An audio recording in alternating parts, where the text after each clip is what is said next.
Cities around the world are racing to get the latest technology for our phones and computers up and running. But the same magic that makes 5G bigger, better, and faster may pose serious health risks. This week, the hurry and the worries about 5G. So there really is no research ongoing. We're kind of flying blind here. Is Senator Blumenthal correct that we're flying blind? You're just a quiet country doctor. You don't really do very much. It is very much the opposite. In Michigan, 1.7 million people lack access to primary care services, and there's a dire forecast ahead. We're going to be short somewhere up to about 130,000 doctors. We examine doctors on the decline in rural America. I'm Michael Bennett. Elizabeth Warren. Amy Klobuchar. With less than 5 months before the first presidential caucuses in Iowa, candidates are working the midway to make headway with voters. I recognize you from TV. We take you to a place where old school politics shape the next presidential election.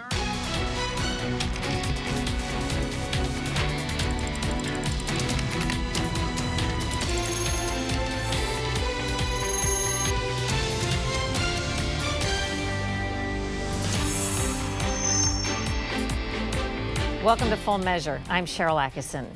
Maybe you've heard about exciting new 5G technology that promises to make our connections to the internet and all of the things connected to the internet faster and better than ever.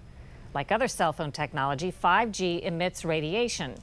2 federal agencies recently said the available scientific evidence does not support the idea that 5G emits enough radiation to hurt people. But some scientists disagree. At first, the concern sounded far-fetched. We were surprised by what we learned. Today's cover story is 5G Whiz. Chances are you haven't met many people like Professor Martin Pall. Is it true that you do not carry a cell phone? Yes, I don't carry a cell phone. How do you possibly communicate in today's world without your cell phone? I use a wired mouse. I use the wired connection from my computer to my printer.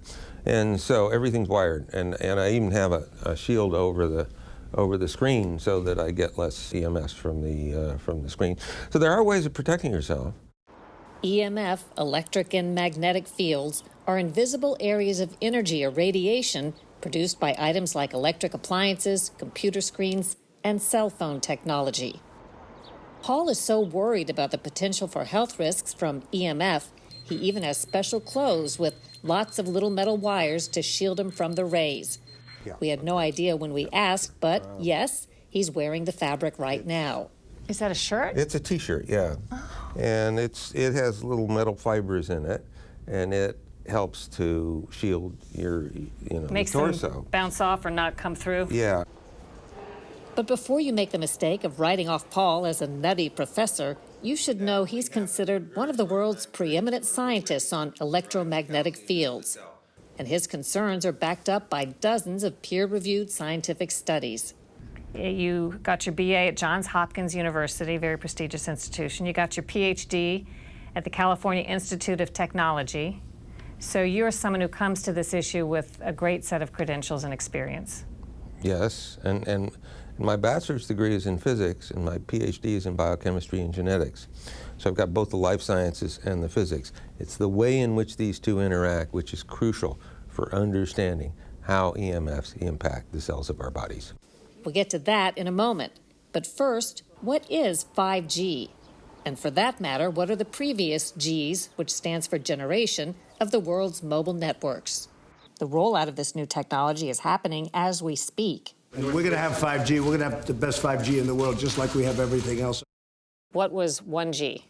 1G was just basic voice on your phone. 2G? 2G was when we went to a little bit of data. You could get a text, for example. Jonathan Adelstein heads the Wireless Infrastructure Association and represents companies like Verizon, T-Mobile, and AT&T. 3G? 3G was actual text. You could get the internet on your phone easily. 4G? And 4G, you could stream video. All of a sudden, you had much faster connection, really a broadband connection, not just an internet connection. And what is 5G? And 5G is going to be 4G on steroids. It's going to be data that's faster and more of it, but it also enables the connection of more devices to the network. But the same magic that makes 5G bigger, better, and faster poses serious health risks to people, says Paul. We know that the EMFs impact the cells of our bodies, all the cells of our bodies, by activating some channels. And when they do that, they produce all kinds of effects. And those include neurological, neuropsychiatric effects, they include reproductive effects, they include oxidative stress, which is involved in essentially all chronic diseases.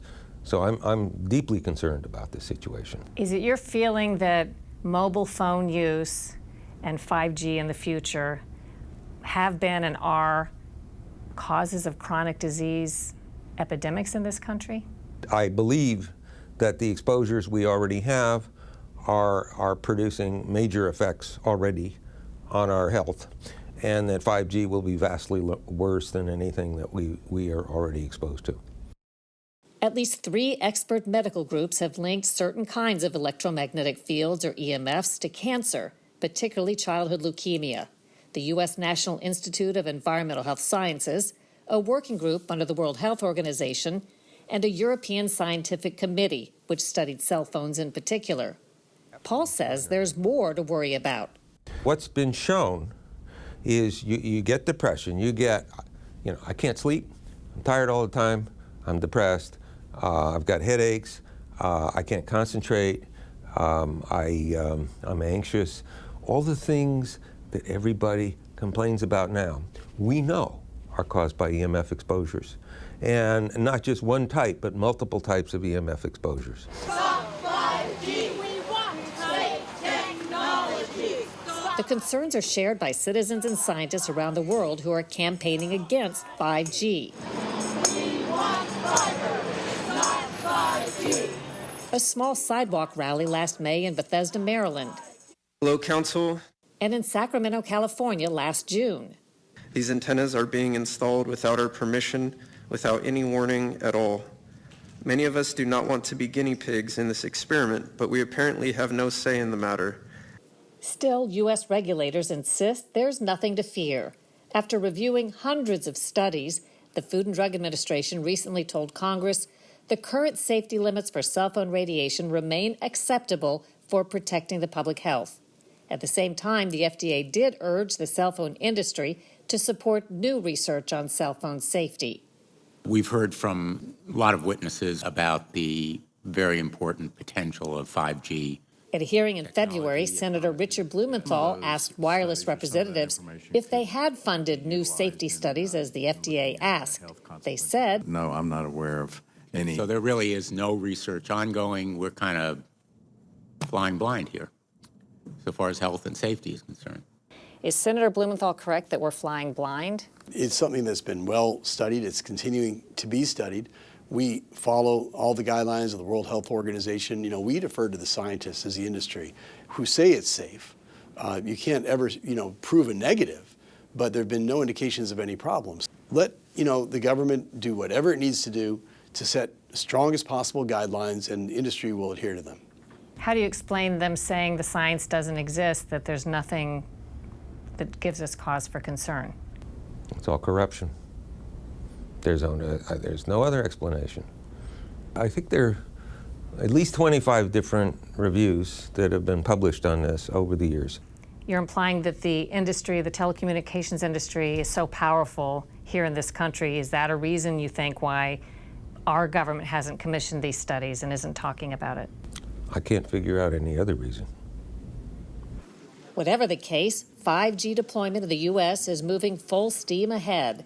5G for mobile phones is already being deployed, with broader expansion coming in 2020, especially in big cities. Supporters say there's no reason to think it's dangerous. Critics say there's no evidence it's safe. It strikes me that there's probably zero chance we're going back from the technology that creates this kind of exposure. We need to dramatically decrease exposures. We are taking risks of the sort that no rational society can possibly take. And we're doing this blindly and in my judgment, with absolute stupidity. The FCC has been criticized for not updating cell phone safety standards since 1996. But FCC officials insist there's nothing special about 5G and that the higher frequency signals used to deliver it pose no health risk. Ahead on Full Measure, a healthcare crisis you haven't heard about. Is rural America running out of doctors?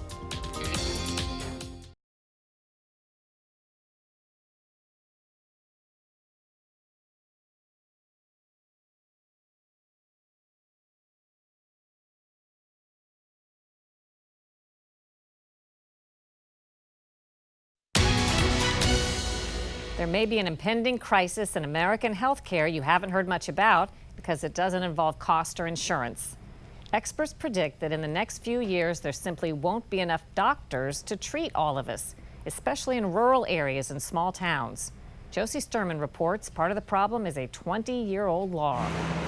400 miles from Detroit, it's a long trip over the Mackinac Bridge into the picturesque but isolated Upper Peninsula and Gwinn, Michigan. Out buying groceries, there's always, "Hey, Doc." At the rural Upper Great Lakes Family Health Center, Dr. Jesse Hurd sees as many as 22 patients each day, some traveling as far as 100 miles to see him. I have gone from psychiatrist to stitching up a 32-centimeter laceration from a bandsaw. In Michigan, 1.7 million people lack access to primary care services. And in the Upper Peninsula, a health department survey shows there's one psychiatrist for every 39,000 residents. With few specialists nearby and practices few and far between, Dr. Hurd is forced to tackle every medical challenge he learned in training. A lot of people think, all right, well, you're just a quiet country doctor, you don't really do very much. It is very much the opposite. Challenges like this are reflected all over the country, and it's about to get worse. The American Association of Medical Colleges, AAMC, is forecasting a major doctor shortage by 2030, with rural communities hardest hit. We have been trying to educate on this issue for well over a decade. Dr. Atul Grover is the executive vice president of AAMC. Our best estimates are that we're going to be short somewhere up to about 130,000 doctors across the nation of all types. That seems like a huge amount. It is a huge amount. This is a problem that's getting worse by the day. The big reasons, Dr. Grover says, are population growth and aging. Thanks to advances in modern medicine, people with chronic diseases are living longer and needing care later in life. Also a factor, 1/3 of all currently active doctors will be over 65 in the next decade. So there's a wave of retirements just ahead, adding to the shortage. But you might be surprised to hear Dr. Grover say the solution isn't getting more people into medical school. It's ensuring training spots when they graduate. On the supply side, our real bottleneck is the number of residency training spots. Remember, after somebody goes to medical school, after they've gone to college, they get an MD, they still need to train for another 3 to 8 years in a particular specialty. Congress put a cap on Medicare, federal tax money used to fund that training, as part of the 1997 Balanced Budget Act. We put that cap on in the 90s, and in fact, even our own association, every expert at the time said it's probably okay to pause and not train any more physicians for a number of years so that we can see what's going on. But after more than 20 years, that cap remains. And Dr. Grover says it's time to reconsider and reopen funding to get more doctors trained. If we could lift this cap, would that be the solution? We would have a solution to what's stopping us from training more doctors. We've done as much as we can in terms of training more physicians without any help from the federal government, but Congress typically looks at these things and says, oh, I have 5 or 10 years to handle this. But again, you can't just pull physicians out off a shelf. Teaching hospitals incur $18.5 billion in direct training costs each year. Right now, Medicare supports less than $4 billion of that total. Some hospitals have stepped up to fill the residency gap on their own, But that's concentrated training spots in wealthier, more populated areas. It's yet another factor that complicates the shrinking number of physicians. Tell me about the human cost of a doctor shortage. Who pays the price when this happens eventually? Unfortunately, we all need physicians at some point. People who are underserved are really going to suffer the most. But that's going to be your neighbors, your family members. Places like Gwynn, Michigan, where Dr. Jesse Hurd is the lifeline to a community. His county, one of hundreds of places nationwide, already labeled by the Health Resources and Services Administration as a health professional shortage area. What do you say to physicians who say, listen, I'm not really interested in underserved areas? It's really nice to hear thank you. I stop at the gas station. Hey, Dr. Hurd, thanks for helping my mom. You know, nothing feels better than that. Josie, is there any action from Congress on the residency issue? Well, there is some legislation that is proposed that would remove that cap on Medicare. If it did make its way through, it could create 15,000 new residency slots in just 5 years, but so far, no firm action on Capitol Hill. Very interesting story. Thanks, Josie. Coming up on Full Measure, the secret files on Jeffrey Epstein and why you may never see them.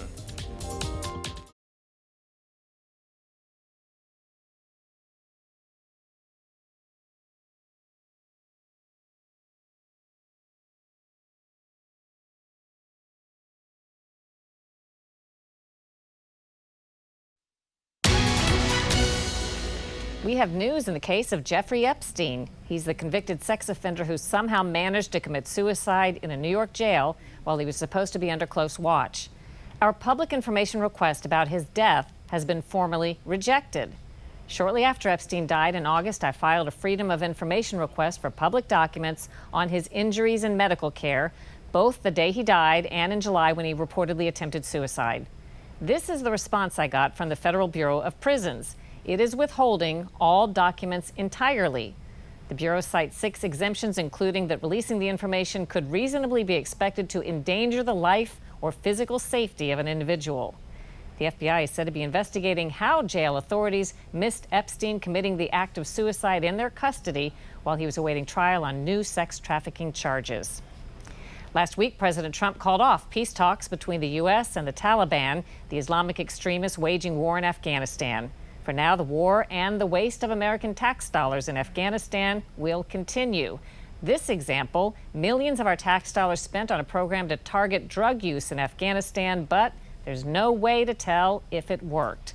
The U.S. has worked for years to stop the production and trade of narcotics and illegal drugs in Afghanistan, including a State Department program to address drug use and addiction. It used $50 million of taxpayer money for 2 partners to implement the program. According to the Special Inspector General for Afghanistan Reconstruction, the State Department didn't evaluate those partners, so we don't know if they actually did what our tax money paid them to do. The IG says there were no site visits, there was incomplete record keeping, and no proof of performance. Next on Full Measure, presidential candidates put it all on the line at a pivotal state fair. Next.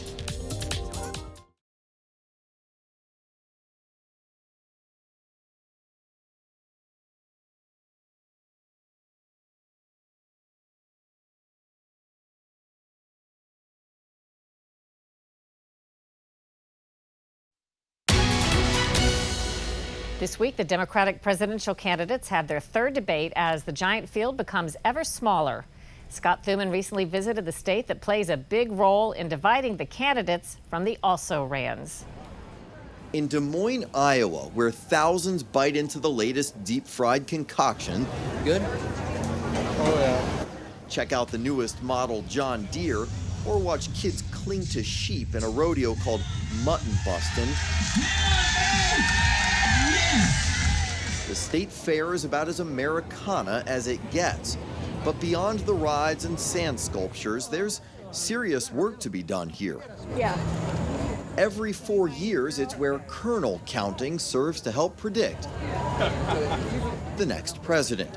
And with just 6 months to go before the Iowa caucuses, nearly 24 candidates crisscross the grounds, grilling, gripping, and trying to convince voters they're just as down to earth as the locals practicing their cow milking skills. Do Iowans do a lot of homework before they show up here? Of course, I see people constantly with note cards, have written down facts, their sources. I mean, Iowans don't come to mess around. Candidate and billionaire Tom Steyer knows. These are really sophisticated political people. They take their precedents really seriously, and they study it, and they know a hell of a lot about politics. I recognize you from TV. Tom, what's your name? I'm Lance Erickson. Hello. They have to kind of run a gauntlet of, is this person down to earth? Can they mingle with regular people who aren't necessarily their party loyalty?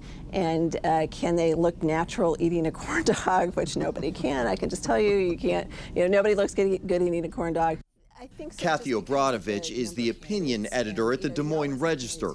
She's been covering Iowa politics for decades. But you have to inspire people, and people in Iowa expect to actually meet candidates. They expect to be able to actually talk to candidates. I'm Michael Bennett. My name is Elizabeth Warren. I am Amy Klobuchar. Which is why these introductions are so vital. Flashback to 1976, when a little-known Jimmy Carter came to Des Moines and went from outsider to front runner. Donald Trump took a different approach, flying in on a flashy helicopter and offering rides, about the only thing that could lure kids away from the petting zoo. Anything is possible here at the Iowa State Fair. Jessica Runlett is the fair's historical superintendent. The Iowa State Fair has been a place for political candidates to go ever since President Eisenhower visited in 1954. Eisenhower came here and spoke in the grandstand with Iowa's native son, President Herbert Hoover, and made an overtly political speech. And that was the first time we really see someone coming here to the fair to campaign. Candidates began barnstorming after that, and in the early 1970s, Iowa moved its caucuses to February, making it the first state to cast votes. The chance to press the flesh has its upside, but for those who've been here throughout the years, rolling up their sleeves and really trying to relate to this slice of Iowa, they know it can be a minefield. Just ask Fred Thompson, chastised for wearing loafers and getting around the fair in a golf cart at times. Wealthy John Kerry was critiqued for how much he tipped after buying fair food, and Mitt Romney got skewered for his "corporations are people too" line.